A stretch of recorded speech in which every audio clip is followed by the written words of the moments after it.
positivity.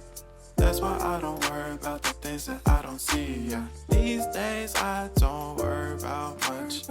I think we should have some more fun.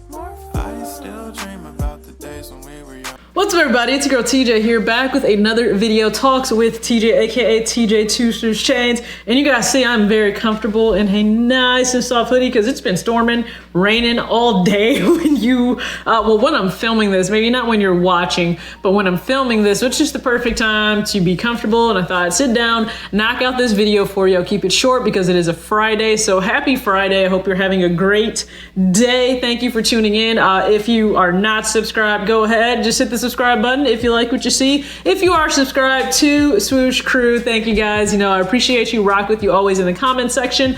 Again, let's keep this short. It's a Friday, so I usually try to gear it towards something that's money related, life. Listen, first off, I'm not an expert. I will never claim to be an expert. I am just sharing things that I may have learned along the way with my journey in terms of finances, or just things that I believe are not taught as they should be taught maybe to young adults. And that's usually where we go wrong, right? We don't even seem to care about money, understand the concept of money when we're in school, and then when we become adults and we're just thrown into the fire, and it doesn't end well for a lot of people. Let's put it that way.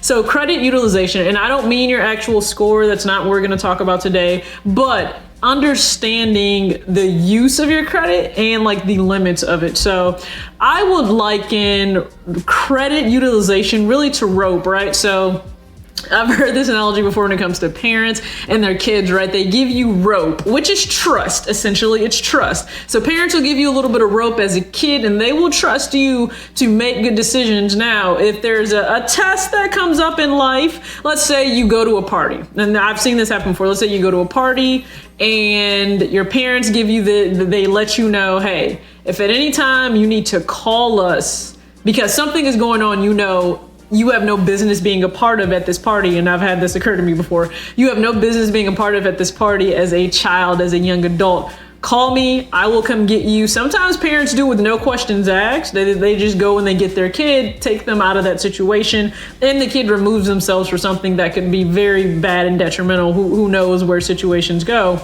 But they say, hey, do that. So let's say that situation arises. Kid goes to a party, they have no idea, and all manner of things are going on at this party that they should not be involved in. So they have two decisions. They can call mom and dad and tell them, hey, come get me. Or they can not call and they can just continue to go about their business, think, hey, everything can be fine, but let's just say the party gets busted, it gets raided, and then now you have to call your parents because you're being detained as a minor for whatever you were involved in, okay? Kids, please just don't do that. Avoid that at all costs.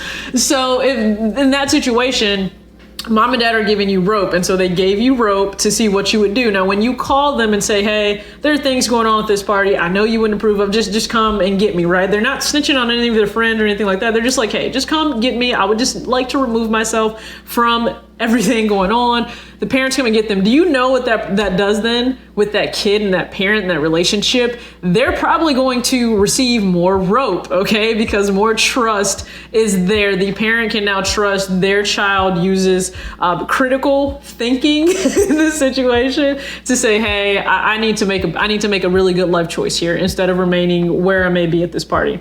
So think of credit utilization the same way. When banks or creditors are lending you money, you need to think of it as trust, right? They lend you a certain amount. So let's just say you have a credit card and they give you a $5,000 limit. They're trusting you to manage that $5,000 well. Now, you could choose not to and continue to carry a balance over. The only thing you're doing is making them money on interest every single year. But if you continue to do well, what happens, you stay on time with your payments and you never go over a certain limit. So they advise you to never go over 10% of whatever your credit limit is, right? So just do the math, whatever that limit is, right? 5,000, 10,000, 20,000. Just make sure that you're not going over 10%, I would say. And I try to abide by that rule too, not go over 10% of whatever your limit is. Now, if you have a lower limit because you're just starting out, you don't have a long credit history, it's easy to go above that 10%. So keep that in mind. If you have a higher limit, let's say you have 18,000, 20,000 limit, then it's a little bit easier for you to maintain that. Just always stay on top and be responsible for what you're charging. But for example, if they have your limit set at 5,000 and then they increase it to 10,000, a great way to continue to build your score is to still limit the credit utilization that you have. So don't go past what you already were. So let's say it's at 5,000. Okay, so don't go above 10%. So we're not going to go above 500. And then they extend it, so it goes from 5,000 to 10,000. That can certainly happen. So it goes from 5,000 to 10,000. Great credit history, all that.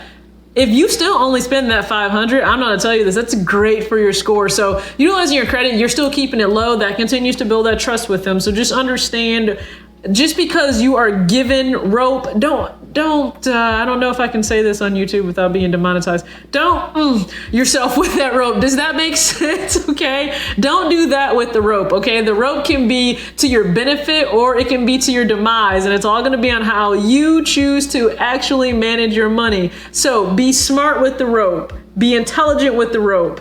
Use some good judgment when it comes to the rope. Please do that, because it can be your best friend. Now, I don't want you to become a slave to credit in any way, shape, or form, but a lot of us are gonna play the credit game. Just play it the right way, play it smart. Please don't let them win, okay? So be aware, Credit Karma is a great way to monitor that. Now, I would never use Credit Karma to get an accurate understanding of what your score, like the actual score is, because if I looked at Credit Karma, I would cry, okay? My score is very high. But if you look at Credit Karma, I swear it knocks your score down by 80 points, because you can actually go to TransUnion or Experian and you'll get your true score. But Credit Karma is great to monitor the activity on your account, because you'll be able to see and get alerts like, hey, you only used 7% of your credit limit and your score went up. So they will notify you of that, which is good. Just always be aware, right? Sometimes we're just not aware. So be aware of how much credit you're using, the credit utilization. It is very important.